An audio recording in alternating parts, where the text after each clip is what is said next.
E aí, beleza? Matheus aqui, terceiro vídeo do Desafio Investidor.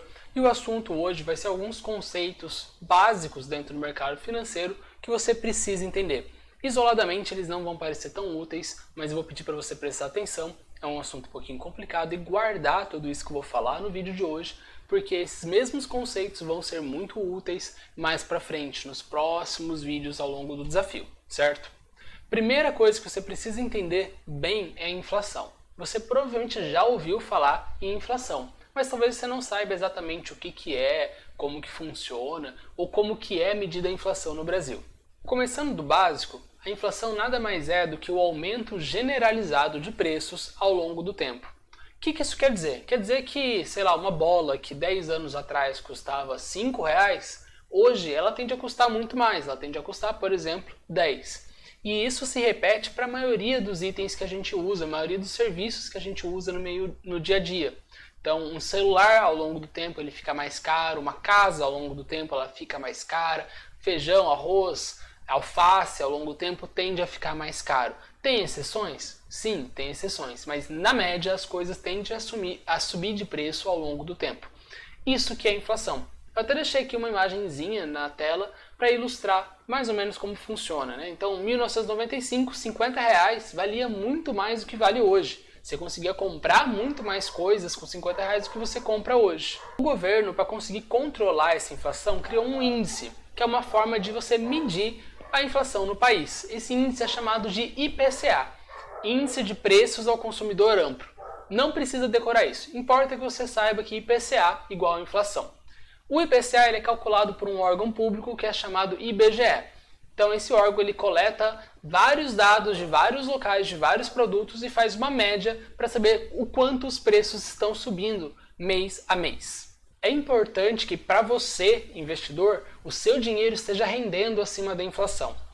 Por que isso? Vamos supor que você investe R$100 hoje. Se a inflação for de 100%, ou seja, em um ano a inflação em média dobrar o preço das coisas, o que você comprava no começo do ano com 100, você vai precisar de 200 para comprar no final do ano.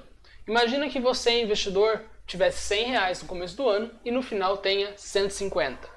Parece que seu dinheiro aumentou, mas na prática o seu poder de compra diminuiu. Você com aqueles R$150 compra no final do ano menos serviços, menos bens, menos produtos do que você compraria com R$100 no começo do ano. Por quê? Porque a sua rentabilidade, o quanto o seu dinheiro rendeu nesse período foi menor do que a inflação. Então isso é um detalhe que a gente tem que estar atento sempre. Você precisa procurar investimentos que ganhem da inflação. Do contrário, na verdade você não está investindo. Você está, no mínimo, minimizando o impacto da inflação, fazendo que você perca menos poder de compra. Mas você ainda assim não estará aumentando o seu patrimônio, não estará de fato ganhando dinheiro. Algo que possa ser utilizado para comprar mais produtos, comprar mais serviços e ter uma qualidade de vida maior. Não sei se você já pensou nesse assunto, mas a inflação ela é negativa para nós brasileiros. Por exemplo, vamos supor que eu ganhasse R$1.000 por mês. No começo do ano, eu ganho R$1.000, gasto R$1.000 e tenho um padrão de vida X. Utilizo determinados bens e serviços ao longo do mês. Se lá no final do ano a inflação for de 10% até lá, eu vou precisar de R$1.100 na média para consumir os mesmos produtos e serviços que eu consumia em janeiro. Então meu salário tem que aumentar 10% para eu não perder qualidade de vida. Ou seja, se a inflação for muito alta e o salário não acompanhar, a pessoa perde qualidade de vida, ela vai ter que economizar, gastar menos, utilizar menos bens e serviços e acaba impactando negativamente a vida dela. E é por isso que o governo tenta colocar uma meta para a inflação. Ele tenta fazer que a inflação não seja muito alta. Essa meta ela é estabelecida por um órgão que chama Conselho Monetário Nacional, CMN, é um órgão público. O CMN ele é formado pelo Ministro da Fazenda, Ministro do Planejamento, Desenvolvimento e Gestão e Presidente do Banco Central. Então essas três pessoas do governo federal vão conversar e vão estabelecer essa meta de inflação. Mas ele só estabelece a meta. Aí existem outros dois órgãos que vão utilizar diversas políticas, diversas formas para tentar alcançar essa meta. O primeiro órgão é o que a gente chama de Banco Central, que é esse daqui. Você pode dar uma olhadinha no Google. Banco Central, você vai achar o site, tem bastante informação bacana. Eu estou aqui na parte de estatísticas, essa é a tela inicial. Se você clicar aqui em mais série, vai ter uma série de estatísticas que o Banco Central acompanha. Aqui, inclusive, a gente tem o preço, IPCA, e a meta do IPCA, ou seja, a meta da inflação. Então, atualmente, a gente está aqui dia 5 de janeiro, a meta da inflação é 4,25% ao ano. E a inflação atualmente, o último dado de novembro, está em 3,27%. Então está abaixo da meta, está controlada, tudo certo. Beleza, você entendeu agora que o Banco Central ele faz esse controle. O principal objetivo da instituição é manter a inflação controlada de acordo com a meta estabelecida pelo CMN. Beleza, mas como que ele faz isso, Matheus? A principal forma que o Banco Central tem para controlar a inflação é a taxa Selic. E isso eu acho que é o ponto principal dessa aula de hoje, é o que você realmente precisa entender. A taxa Selic é como se fosse a nossa taxa de juros de referência aqui no Brasil. E aqui tem um gráficozinho mostrando a evolução dela. Pode ver que ela às vezes sobe, às vezes ela desce, sobe e desce. Atualmente, aqui em janeiro de 2020, a taxa Selic é de 4,5% ao ano. Um pouquinho acima da inflação, mas isso não é sempre. Ela pode estar abaixo, pode estar acima, pode estar junto com a inflação, isso é indiferente. Como que a taxa Selic impacta na inflação? Como que subir ou descer a taxa Selic, que essa é a decisão que o Banco Central toma, impacta em manter a inflação controlada? Para entender isso, você precisa entender onde que a Selic impacta no seu dia a dia.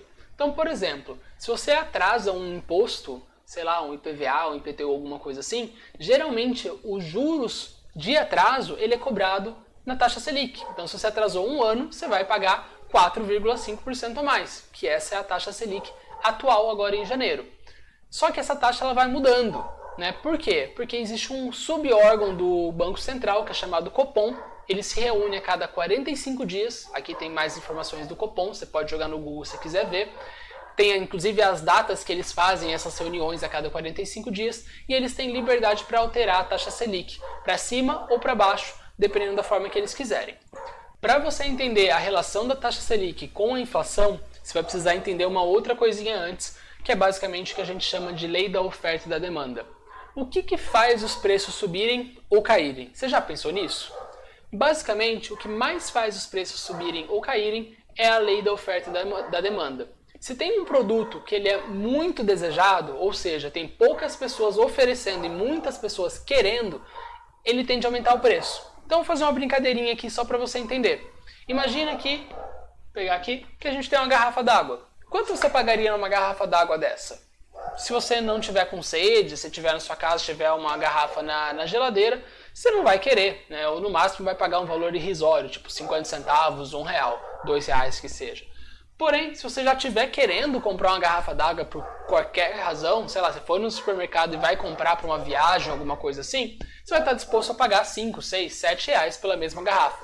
Por quê? Porque você tem demanda, você quer esse item, ele passa a ser desejável.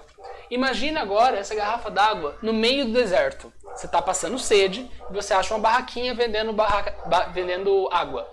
Você tem dinheiro no seu bolso e você vai comprar. Nem que essa garrafa custe 50 reais, se você tiver com muita sede, você vai comprar. É basicamente isso a lei da oferta e da demanda. No deserto, você não tem oferta, ou tem muito pouca oferta. E aí quando você acha, você está disposto a pagar mais caro. Agora que você entendeu a lei da oferta e da demanda, vamos voltar para a Selic. A Selic, além da questão da taxa de juros com impostos e etc., ela impacta diretamente também nos seus investimentos. Vamos supor que você, investidor, arranje um investimento no banco que paga, sei lá, 10% ao ano. Não sei se você sabe, mas você também pode emprestar dinheiro para o governo federal e receber a taxa Selic em troca como retorno. Então, vamos supor que a Selic estivesse em 20%. Você pode investir no banco e ganhar 10%, ou você pode emprestar esse dinheiro para o governo federal e ganhar 20%. Qual que você vai escolher? Ganhar 10% ou ganhar 20%? Muito provavelmente você vai preferir ganhar mais dinheiro, vai investir dinheiro no governo federal, certo? Por que isso impacta?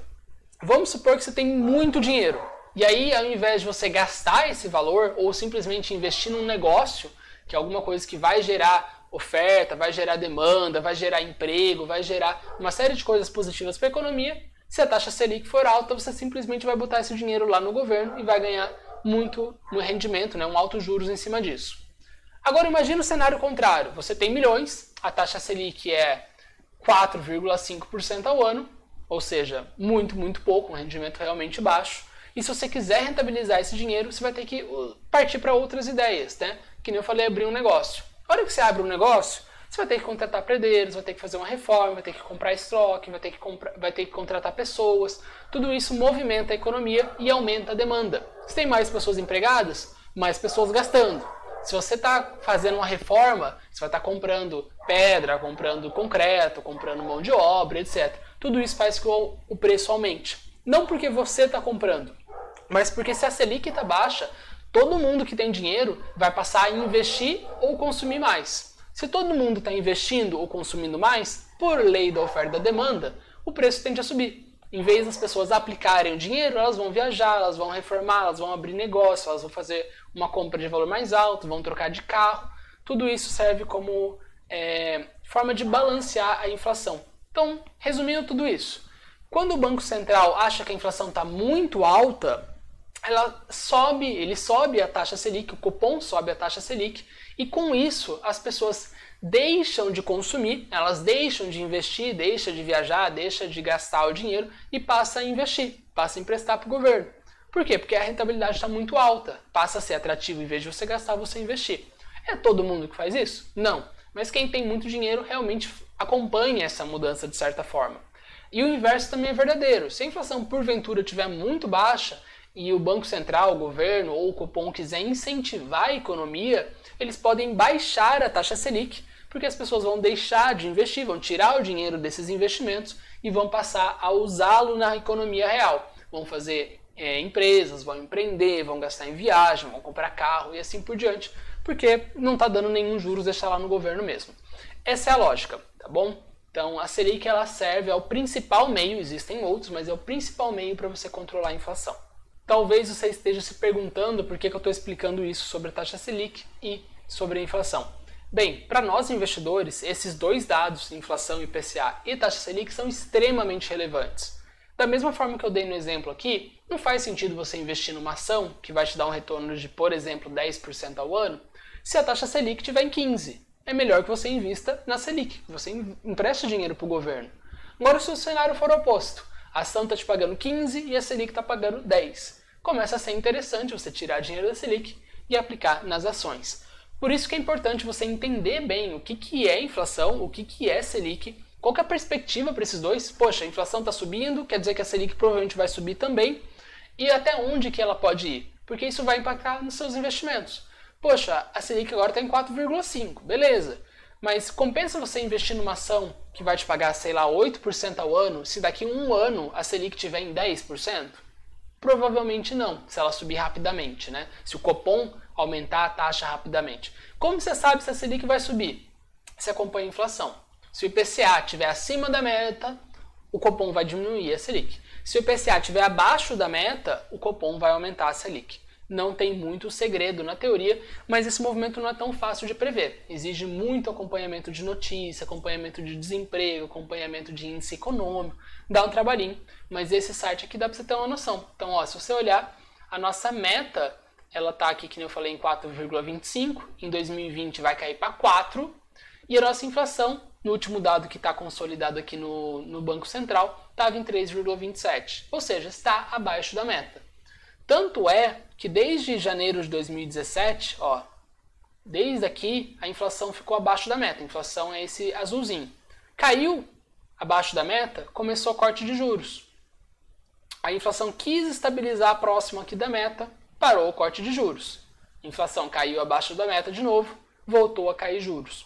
É mais ou menos assim que funciona, tá? A perspectiva é que a inflação e a Selic continue estável ao longo de 2020, sem grandes alterações. Então, em teoria, se você conseguir um investimento em fundos ou em ações que pague mais do que 4,5%, tipo 6, 7, 8, 9, 10, vale a pena, porque a Selic está baixa e tem perspectiva de continuar dessa forma.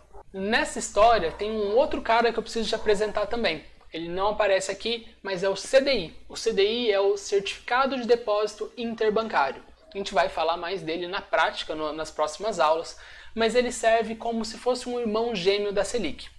Não sei porquê, mas se convencionou no mercado financeiro de aplicações de renda fixa, que é quando você empresta dinheiro para bancos ou para empresas, pagar um percentual do CDI. E esse CDI geralmente ele é muito próximo à taxa Selic. Então, vamos dar um exemplo. Eu quero emprestar para o Banco do Brasil. Não quero emprestar para o governo, vou emprestar para o Banco do Brasil. Tem várias formas de você fazer isso, tá? Mas o mais comum é o CDB, é o Certificado de Depósito Bancário. É um tipo de aplicação que existe. O Banco do Brasil ele vai pagar um valorzinho para você que tende a ser próximo ao CDI ou um pouquinho abaixo dele. Por que isso é relevante? Porque você, como investidor, tem que querer investimentos acima do CDI.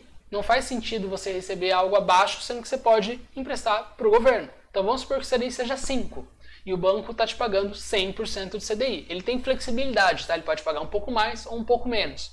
Geralmente ele faz isso em percentual. Então vamos dar um exemplo. A Selic está em 4,5. Se o CDI fosse 3% e o banco te pagasse 100%, ou seja, o CDI certinho, compensa você investir no banco? Provavelmente não. Vai valer a pena você simplesmente investir na Selic, emprestar dinheiro para o governo. Você vai ganhar 4,5.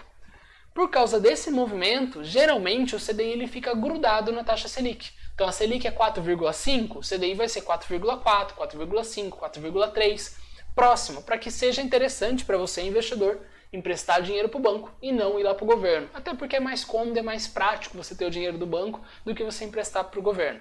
Só por curiosidade, a gente não vai abordar tanto isso no desafio, mas para você emprestar dinheiro para o governo é por meio de uma plataforma que chama Tesouro Direto. Se você jogar aqui no Google Tesouro Direto, você vai achar um site, vai achar um site que explica tudo certinho como funciona, é do próprio governo federal, esse daqui. Aí você dá uma lidinha por aqui que você vai entender como funciona, tá bom? Não é o foco aqui do desafio, esse é outro tipo de investimento.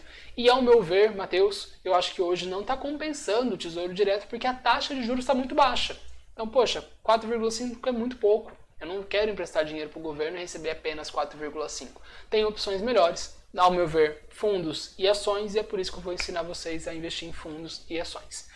Mas, voltando aqui para a questão do CDI. Se o CDI está sempre igualzinho à taxa Selic, muito próxima, só compensa para você, investidor, emprestar dinheiro para o banco se o banco pagar um valor a mais. Então, existe banco, por exemplo, que precisa muito captar dinheiro, porque ele quer pegar o seu dinheiro e emprestar para outra pessoa uma taxa muito mais alta. E esse banco ele paga, por exemplo, 110% do CDI. Poxa, quanto que é 110% do CDI? É 110 vezes o valor do CDI, que nem eu falei, é sempre próximo à taxa Selic, certo? Dividido por 100. Então dá 4,95. Perceba que nesse cenário já vai estar ganhando mais do que a taxa Selic. Em vez de 4,50 de emprestar dinheiro para o governo, você vai estar ganhando 4,95. Nesse cenário vale a pena. Certo? Agora que você entendeu o que é IPCA, Selic e um pouquinho do CDI, a gente vai aprofundar mais para frente. Qual que é a importância disso tudo que eu estou falando para você, investidor? É a questão do custo de oportunidade que eu já falei. Você só vai investir em fundos, em ações ou fazer qualquer investimento analisando todas as oportunidades que você tem. E você vai escolher aquela que tem o melhor risco-retorno no seu ver. Então, se você pode comprar uma ação a 20% de retorno, não faz sentido você pegar um título no banco e ganhar 4,95%, na maioria dos casos. Agora, se essa ação vai te dar 6% de retorno, como a ação é muito mais arriscada, o retorno ele não é preciso, você acha que ele vai dar 6%, ele pode dar mais, pode dar menos, às vezes vale a pena você deixar no CDI, deixar aplicado no banco. O diferencial, o quanto você deixa de ganhar, é pequeno e você vai ter menos risco, menos dor de cabeça. Quando a gente vai fazer investimentos, é sempre importante você analisar isso. Quais são as outras alternativas existentes? Quanto que elas estão rendendo? Qual que é a mais atrativa para mim nesse momento? Essas são as perguntas que você tem que fazer quando você vai tomar a decisão de fazer um investimento qualquer. E para isso você precisa saber a inflação, o CDI e a Selic, que são as principais comparações que a gente utiliza. Não faz sentido nenhum você fazer um investimento que renda abaixo da inflação. E também é legal evitar um investimento que renda abaixo da taxa Selic ou da taxa CDI, porque você poderia simplesmente emprestar para o governo e ganhar mais nesse cenário. Acho que é isso pelo vídeo de hoje. Espero que você tenha gostado. Qualquer dúvida, qualquer pergunta, pode mandar para mim. Eu sei que esse conteúdo de CDI, inflação e Selic é complexo, é complicadinho. Então não espero que isso entre 100% na sua cabeça hoje, até porque a realidade é muito mais complexa do que eu estou apresentando aqui. Aqui eu apresentei uma simplificação de como tudo funciona, mas com o tempo você vai se aprofundar e vai entender maiores detalhes sobre o funcionamento dessas três variáveis. Para finalizar esse vídeo, então eu peço só que você mantenha registrado, mesmo que por cima, como que funcionam essas três variáveis, que a gente vai utilizar elas novamente ao longo aqui do desafio. Fechado? Abração e até o próximo vídeo.